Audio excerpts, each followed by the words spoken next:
ನಮಸ್ಕಾರ, ನಾನು ಡಾಕ್ಟರ್ ಕಸ್ತೂರಿ, ಭೂಮಿ IVF centre. Tips for natural pregnancy ಅನ್ನೋ ಸೀರೀಸ್ ಅಲ್ಲಿ ಇವತ್ತು ಡಯಟ್ ಬಗ್ಗೆ ಮಾತಾಡೋಣ. ತುಂಬಾ ಜನ ನಾವು ಬರೀ ಕಾರ್ಬೋಹೈಡ್ರೇಟ್ಸ್ ಅಷ್ಟೇ ಜಾಸ್ತಿ ತಿಂತಾ ಇರ್ತೀವಿ, ಪ್ಲಸ್ ಆಯಿಲಿ ಫುಡ್ ಈ ತರದ್ದು ಜಾಸ್ತಿ ತಿಂತಾ ಇರ್ತೀವಿ, ಬೇಕರಿ ಐಟಮ್ಸ್ ತಿಂತಾ ಇರ್ತೀವಿ. ಸೊ ಇದನ್ನೆಲ್ಲ ಮಾಡೋದ್ರಿಂದ ನಮಗೆ ಫರ್ಟಿಲಿಟಿ ಇಶ್ಯೂಸ್ ಬರ್ತಾ ಇದೆ. ಸೊ ಅದರಿಂದ ನಾವು ಫಸ್ಟ್ ಕಾರ್ಬೋಹೈಡ್ರೇಟ್ಸ್ ನ ಕಮ್ಮಿ ಮಾಡ್ಕೋಬೇಕು. ಮಿಲ್ಲೆಟ್ಸ್, ರಾಗಿ, ಜೋವರು ಅಂತದನ್ನ ಜಾಸ್ತಿ ತಗೋಬೇಕು.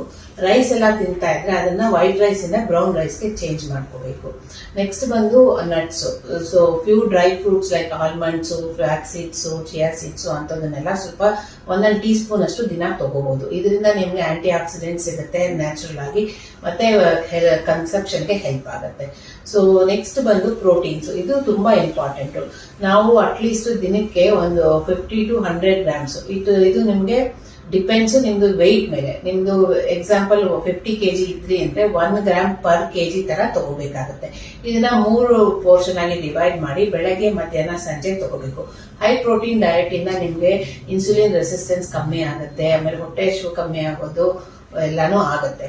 ಸೊ ಜೊತೆಗೆ ಹೈ ಪ್ರೋಟೀನ್ಸ್ ಇಂದ ನಮ್ದು ಸೆಲ್ದು ಮೈಟೋಕಾಂಡ್ರಿಯಾ ಅದೆಲ್ಲಾನು ಇಂಪ್ರೂವ್ಮೆಂಟ್ ಚೆನ್ನಾಗಾಗುತ್ತೆ. ಸೊ ಫರ್ಟಿಲಿಟಿ ರೇಟ್ಸ್ ಇನ್ಕ್ರೀಸ್ ಆಗುತ್ತೆ.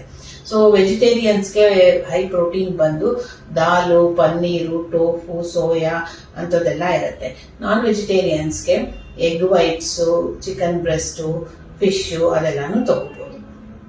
ಇದ್ರ ಬಗ್ಗೆ ಡೀಟೇಲ್ ಡಿಸ್ಕ್ರಿಪ್ಷನ್ ಕ್ಯಾಪ್ಷನ್ ಅಲ್ಲಿ ಹಾಕಿದ್ದೀನಿ, ನೋಡಿ.